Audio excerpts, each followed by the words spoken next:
All right, what is up, guys? Welcome back to another episode of the Redline podcast. We're here with Brian. Say hello. Hello. Wow, hello. Uh, so before we start, tell us, who are you? What do you do? Haboo. So my name is Brian636. I am a motovlogger slash stunt rider. I've been motovlogging now for about 3 years. I've been stunt riding for about 5 years, and I love just bringing people along on the adventures that I have and talking about it throughout the way. Before we dive a little deeper into that, we have a reoccurring segment here, which is 5 rapid questions, Okay. which are 5 questions that you do as fast as you can. Oh, geez. Are you ready? I guess so. I guess, yeah. All right, first one. What's worse, a ticket for stunting or dropping your bike in front of someone while you're doing said stunt? I'd say the ticket because I mean, dropping your bike as a stunter, that's expected, and a ticket is definitely not expected. All right, next one is a really nice bike, but you're not allowed to do dank wheelies and such, or a really bad bike, but you can do whatever you want with it. I guess the bad bike, as long as it's dependable enough to get you by. Next one is favorite fast food dish. Taco Bell, number 10. Always. All right, next one is you can only do one trick for the rest of your life. Which one do you choose? Stoppies, 100% stoppies. Immediately Yeah. have that one locked. Yeah. And last one is always really windy or always really cold. I guess I'd take the windy. Cold's pretty miserable, man.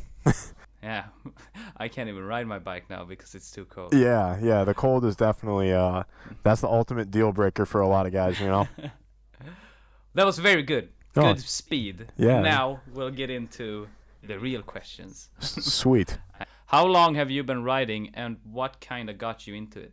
So I've been riding pretty much my whole life. I started off BMX racing with my little brother, and we were on the track doing BMXing. Started going to the skate parks, getting in BMX freestyle, and then I think I got my first pocket bike when I was 13, and with that being said, I uploaded one of my first YouTube videos like 11 years ago of that pocket bike and kind of the modifications I was doing to it. And I guess I've kind of been pushing it ever since then because I started doing wheelies and stuff like that on the pocket bikes. And yeah, I got my first real street bike, a Ninja 500, when I was 15. So I've been on big street bikes now for 10 years. So you've been kind of doing this for a long time. Yeah, as far as anything on two wheels goes, yeah. And I mean, I guess, yeah, over half my life I've been on motorcycles. And in your case, it's mostly one wheel, I guess. Yeah. Now it's definitely more one wheel. I had my fair share of track riding and racing and stuff like that, but Yeah. now I've definitely found a passion for all kinds of stunting. Yeah. Yeah, that actually leads into the next one as well, which is you do a lot of amazing stunts on your channel, and you get kind of jealous watching it, But how did you get into that, and are you doing it right now professionally? So I guess I'll start with how I got into it. That's kind of a funny story too. That was when I was racing out in California, on tracks and stuff like that. My little brother was into stunting before I was, so here he is, this little kid, and he had always been into stunt riding, and I was more of the go fast guy, and he just kept saying, Brian, you got to get a stunt bike, you got to try this. And sure enough, I got one as soon as I got out of the military, and right from there I started. I didn't let myself leave the lot until I learned a new trick, and I definitely found a new passion for motorcycles with it. So right now, I guess because you're doing a lot of events and stuff, is that considered doing it professionally, or is that a different, subgenre? Or I think nobody comes up to you. That's the thing in stunt riding. Nobody comes up to you and gives you a plaque and says, "Here, you're a professional Oh, yeah. rider." Although I've been told many of times, that if you are making a living off of riding full time, then you are a professional. And if that is the case, then I've been professionally riding then for about 2.5 years because I've been full time on YouTube and doing stunt shows and and pretty much everything around motorcycles full time now for about 2.5 years. So I guess so. Yeah, because I didn't know anything about stunning at all until I watched like through your videos, and I was amazed on just how you can push a motorcycle to those kind of limits. Yeah. Haven't really seen that before. Yeah, it's definitely kind of a subculture that I feel a lot of people, when they see it, they don't know much about it, and definitely comes with like an understanding of your bike over a long period of time. So we're gonna dive away from stunting a little while, but we're gonna come back. Don't worry. So I actually found, without knowing it, I watched a lot of your Hood Eats videos without actually knowing that I was specifically watching you. Really? What's the idea behind the Hood Eats videos? Because I know you talk a lot about history and. So I guess that if there's one thing that I enjoy more than the wheelies and the stunting and stuff, I think it's the interacting with my communities in my city. I'm really, passionate about Chicago. I really I love the people that live here, and I kind of started it to combat the fact that Chicago's just this worn, torn city that you shouldn't visit, and even more so some of the neighborhoods that catch this bad reputation. And hopefully by going into these neighborhoods and showing people that, there's still so much positivity there. There's good people. There's amazing restaurants. There's good food. And giving them some history behind my city, that it'll kind of get rid of that bad thought of coming here and riding streets here. And, because when we started hosting stunt rides here, people would always, would have this, kind of gray area of like, I don't know if I want to go to Chicago, man. Like, I see just nonstop shootings there and nonstop people getting killed there. Like, why do I want to come there? So I definitely, like highlighting that it is a lot more than just that. Yeah, because as someone from outside of the States, that's kind of the image you get from Chicago. It's like, oh, there's shootings there, and that's the only thing people talk about. So I really enjoy watching your Hood Eats videos, because you're like, oh, I did not know any of this. Exactly, yeah. So do you have any funny or weird stories that you can share? They don't have to be motorcycle related, just in general. Funny or weird stories? Oh, man. You hit me with a fast question there. Oh, oh no. Funny or weird stories? Man. There's a lot of funny stories out here, man. I mean, as far as your day-to-day street rider goes, as far as guys breaking down at the worst times, like when there's a cop right next to you, or crashing, or your bike blowing a motor at the worst times. Yeah. We've definitely had a lot of experiences, some of them that I've documented through our YouTube channel there. You guys hitting deers, trying to sneak our bikes out of a Hollywood parking garage when the police have tried to block the whole thing in. I just watched that one. Yeah. I think we're just constantly on our feet, and a lot of times you get to the bar after a ride or something like that, and you get to talking with guys, and you're just nonstop laughing about the whole experience, because it's like, how the hell did we make it through this? And and I think at the end of the day, as long as everybody stays together and supports each other and has each other's back, you get out of it 99.9% of the time. So it's funny to look back at a lot of those memories with guys, but I don't know if I can pinpoint one specific funny memory, because there's so many of them. Yeah, because I think you even said in one video that as long as you're with your friends, there's no dull moment. Oh, yeah. Because when someone watch your videos, I think they're really enjoying. That's the word for it. Enjoying. Yeah. I think enjoyable, because there's like always something happening that doesn't really happen to a normal rider. Exactly. That much. So it's really fun to watch and see how you guys come up with all kinds of weird stuff.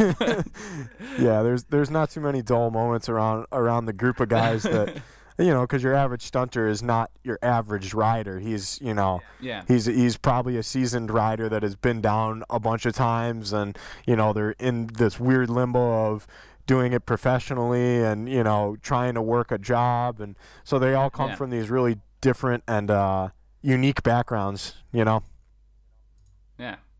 So keeping up with that, how does one begin stunting on their bike? Because I can do some power wheelies, but anything else than that, and I'm just scared of dumping my bike.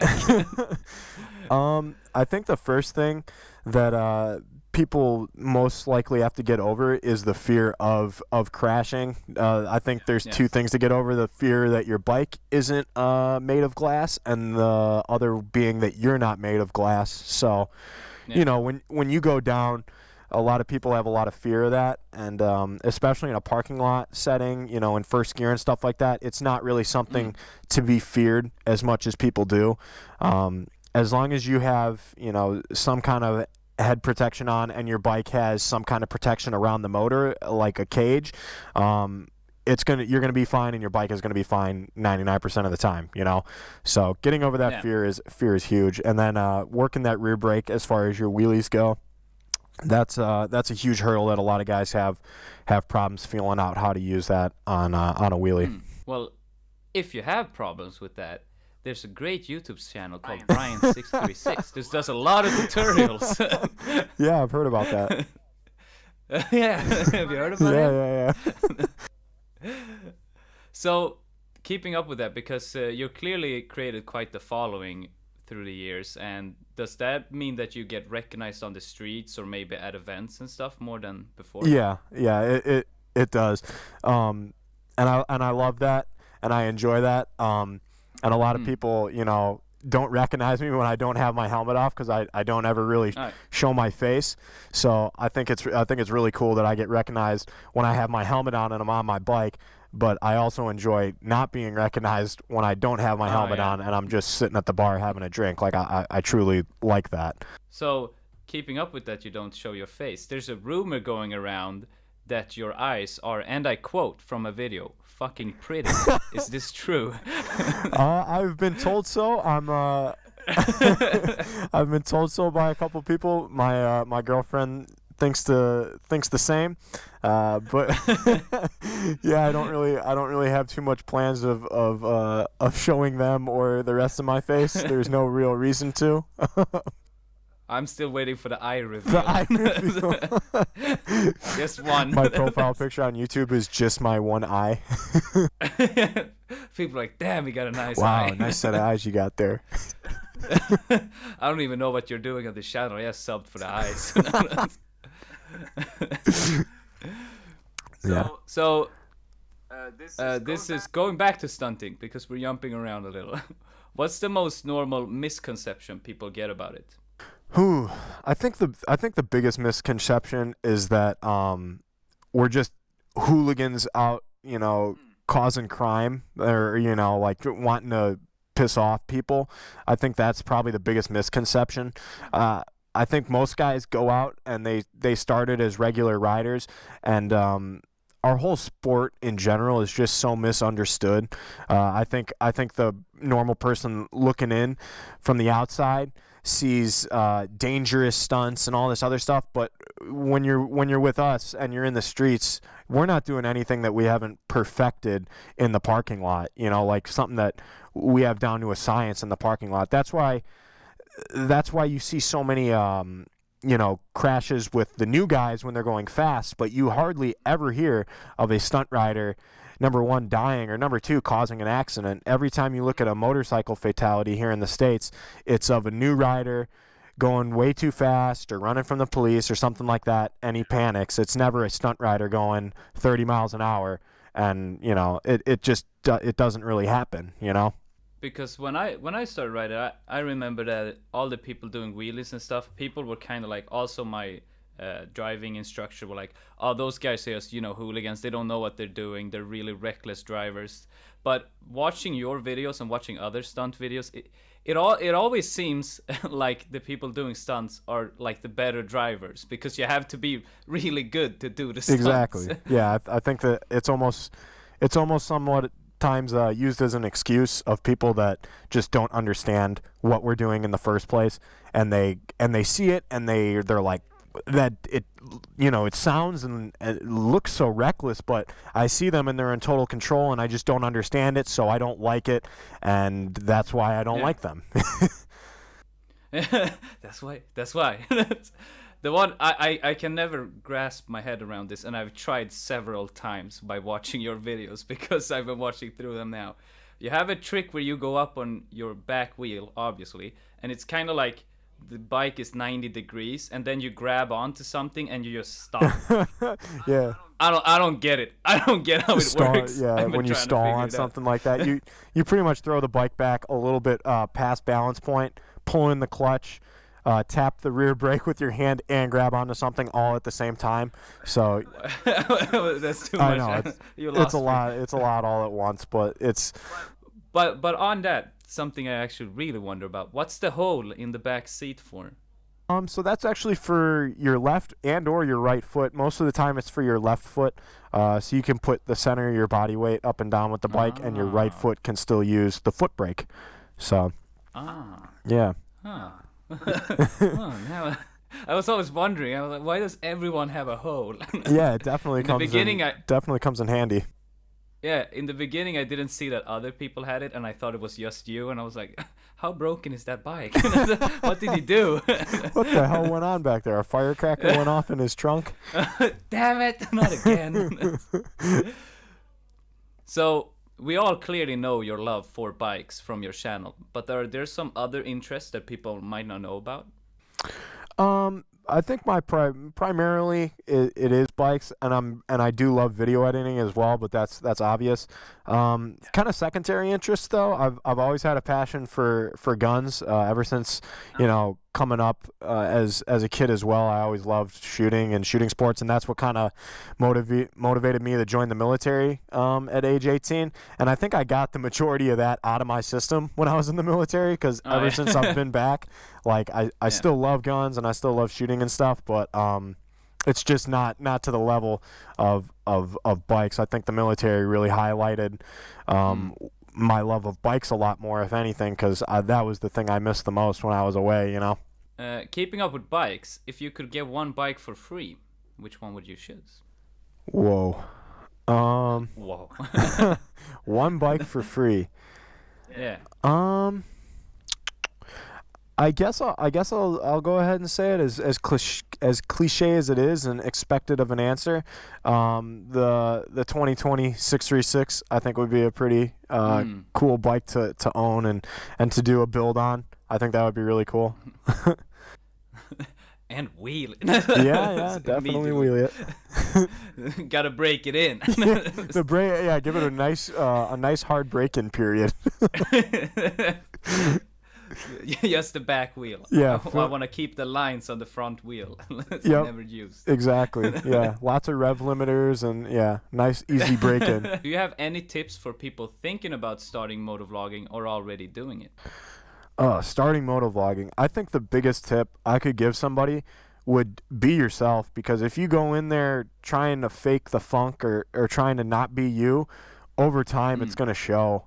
Over time, the real personality of yourself is going to show. It's inevitable. The more videos you put out, the more content you put out, the real you will show up. I've known a guy or two that started, and they just weren't really being themselves, and it's really hard to keep up with a persona that isn't yourself. You get burnt out pretty quick. So I think the best piece of advice I could give you is to just simply be yourself. Yeah, because it's also like if you watch people's videos, you kind of see something seems off with them. Yeah. But for example, when I was watching your videos, sometimes I don't remember which one this was. They're all blurred into a mess from watching like all of them. But you start doing wheelies on like a basketball court. And a lot of people approach you, and it just seems so genuine, the way you talk to them and the way you interact. And I think that's what people really see. Yeah. There's no doubt that if you're yourself and you have actual human interactions during your moto vlogs, and this isn't like stage stuff. Like I know plenty of channels that do stage stuff with people that they already know are going to be there and stuff. So I think having genuine interactions with people in the community, that's something that you just can't fake, and you can't really imitate that. Yeah, because I don't think I ever heard someone say to someone else, "Your eyes are fucking pretty." It feels feels like an odd. Yeah, there's definitely a lot of odd things that happen when Yeah. you're riding around on the west and south side here. There's plenty of weird stuff. A lot of stuff happened. Yeah, you ride past some pretty crazy stuff, man. We've ridden past everything from people getting robbed and stuff like that, and we've had guys get robbed for their own bikes. Guys get their bikes taken at gunpoint.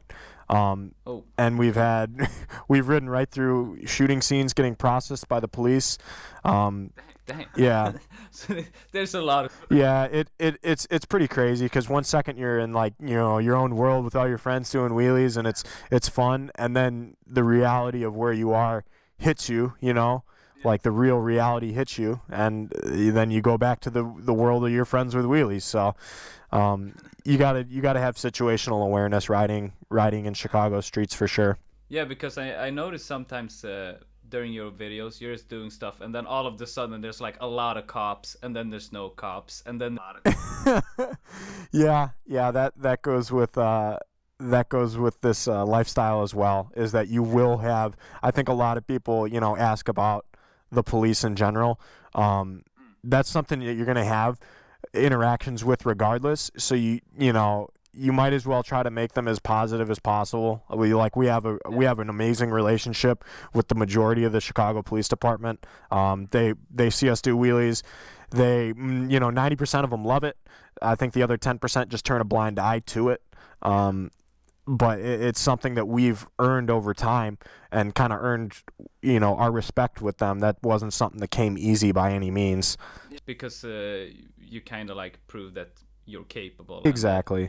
You're not. Yeah, we're not some random guys riding through their neighborhood anymore. Like, the community knows us, the business owners know us, the police know us. Like, we're part of that environment now, and it's not a anomaly that there's some guys doing wheelies down the street. Like, it's kind of to be expected in the summertime here. Yeah. Because now even the cops are doing wheelies down the street. Everyone's doing it now. That would be awesome. we've actually had a bicycle cop or two wheelie their bicycles. Like peer pressure them into wheeling their bicycles next to us, and that's always pretty funny. Stepping into something I don't even know anything about at all, but you might. What is your opinion on Groms? Because I know that you used to own one. I don't know if you still do. I still do own a Grom, actually. And my opinion on them, I think that they're number one. They're kind of a newer part of the motorcycle scene in general. They've only been on the scene now for about 4 or 5 full years now, right? 2014, yeah. So about 5 full years. I think they're a great stepping stool for a lot of guys that want to get into stunting, because I hear that all the time. The Grom is probably, right now, the most stunted motorcycle in the world. I would probably say is the Grom, because so many guys get it to get into it. People get that bike just to start riding, and then the next thing is wheelies. And the Grom is so forgiving. It's so lightweight. The motor is so reliable. That Honda motor has been around, since the 70s, and the CRF 50. That motor is pretty bulletproof. You could hold that thing on the rev limiter for 5 minutes and it wouldn't budge. It can't die. It can't die. It's a really hard to kill motor. So yeah. I think it's a great stepping stool for people. I kind of wish, in a weird way, that it was around when we were learning how to stunt, because maybe we wouldn't have so many broken bones and stuff from a 600cc motorcycle landing on us instead of a 125 motorcycle landing on us. But it is what it is. So I like it. Oh, yeah. I think the only reason why it hasn't really blown up where I am is because we get the big 125s, because we have restrictions to our license and stuff. So you never see a Grom here, but when you do, they're always doing wheelies. Exactly. Yeah. No. They're. I always have that down in the comments. I see that all the time. All the European guys asking about CBR 125s and all these other bikes, and I'm just like, we don't even have those in the States. Like I don't know what you're talking about. The only 125 we have here is a Grom, Yeah. That's about it. Yeah, because I didn't even know about that until I mean, this Monday I had a interview with Maceface. Yeah. And he asked me if we had, like, those, and I was like, yeah, and he was, those doesn't exist here. And I was, what? And I started googling, and I was like, oh my god, it don't exist over there. Yeah, the market in America is just not there for it, man. Unfortunately, I love your guys' laws there, but what it's produced here in America with having no laws is the 16 or 18-year-old, as soon as he gets his motorcycle license, walking in and buying a ZX10. And it's a recipe for disaster, but the United States lets it happen. I don't know. Yeah, this is gonna work out fine. Yeah, this would work out fine. Yeah, I think they're just thinking Darwin. I don't know what they're thinking, to be honest. But this is Darwin, guys. Yeah. Yeah, because we have it like really strict. Because when I was 16. They changed the law, so they're like, you can actually get it when you're 16, and I was stoked but they were like, you can get a 125, and and then at 18 you can get a 300, and then you gotta have your license for 2 years, or wait until you're 24 until you can get bigger bikes. Wow. So it's a long wait. That is a long wait time. That is nuts. I didn't know it was that long. I thought it was like in a year-long gap or something. No, and you gotta drive up every time, so it's not like you just get a new license. You gotta like prove once more that you know everything. Wow. So you gotta do the course, and it's a nightmare. I'm gonna do it my 3rd time soon. Do you think it works? Do you think it works with preventing a lot more safety there? I think it would work in a way to restrict people, but I think the part that you have to prove that you still know how to ride every time, I think that's the bad part. Yeah. Because for me, when I had my 125, I drove like a madman. I didn't even know what I was doing. I was just revving as hard as I could, max gear all the time. But then when I got my bigger bike, you kind of learn to drive a little bit better, during your reckless days on 125. Yeah. But having to drive up each time, it's just like, because I don't need to know how to ride at like 3 kilometers an hour the way they want to do it and all that stuff, every time. Yeah. So it's a little strange, but I think it helps overall. I think it's better than letting 16-year-olds have a 1000.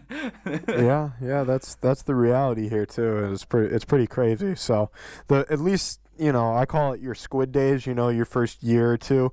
At least during your squid days, where you guys are, you're on a 125. Man, during your squid days here, you could be on a 1000 going, 186 miles an hour, So. Yeah.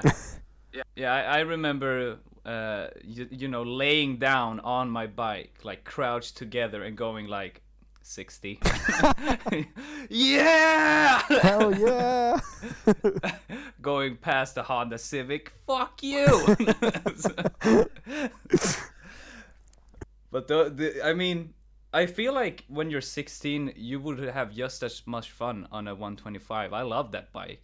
Absolutely. I think that the argument goes here now is that, dude, I've been riding for my whole life, and I have so much fun on that Grom. Like, there's something about an underpowered bike that is just, it's fun, Yeah.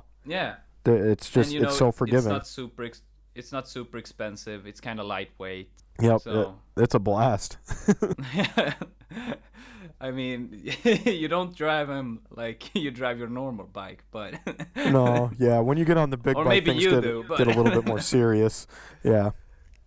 Yeah. Although we do have Mini Monday here in Chicago, which has turned into an absolute riot. It's when everybody comes out on Groms and scooters and and dirt bikes and ATVs. Everybody comes out on Mondays, and the ride doesn't go more than Monday. Yeah, more than 20 or 30 miles an hour, and it is just a riot. We go over bridges and through parks and sidewalks and. Yeah, every little place that only bicycles can get to that we ride our Groms and Minis through. It's turned out to be a really fun time. Especially Groms. They go wherever. They don't need to be on the road. They're the best. They're mini supermotos, man. Yeah. They're the best. So that is actually all the questions that I had prepared. Awesome. So sweet. Do you have any questions for yourself or for me? I don't think I have any questions for myself. Although I'd kind of like to know why you started this podcast in the first place. I think it's a great idea, and I love the idea of it, and I think it's definitely going to pick up momentum. But why did you want to start it in the first place? Well, first of all, thank you that you like the idea. Well, I was watching around, different podcasts on YouTube and stuff because I always kind of like podcasts overall. And I realized that no one really made one for motovloggers, you know? Yeah. And I was like, but why not? Because you don't really see, there's like YouTube and then there's like motovlogging separated from the whole scene. Yeah. So I just gave it a try, and I sent out and be like, oh, this could be fun, learning how it is to be a motovlogger, talking to different people. And my first response was from Walterific as well. So I was like, oh, okay. That's awesome. Yeah. And I think it's really fun just talking to you now. I mean, I already learned a bunch of stuff I did not know about and that I probably would never have known about. Yeah. So, and I think it's really fun, just having fun, casual conversations with different motovloggers and seeing how they experience, being on YouTube, doing their stuff and all that. Yeah, no, it's definitely a cool concept because behind every motovlogger, I think, is a pretty cool and humbling story of where they kind of got to where they are. And I know a lot of them have been riding, quite some time. So I think it's a great idea to get the backstory because so many people ask, how do you get into it and what do you do? And, I think everybody's really unique with their style and how they got to where they are. So I think it's a great idea to sit down and have a conversation with these guys.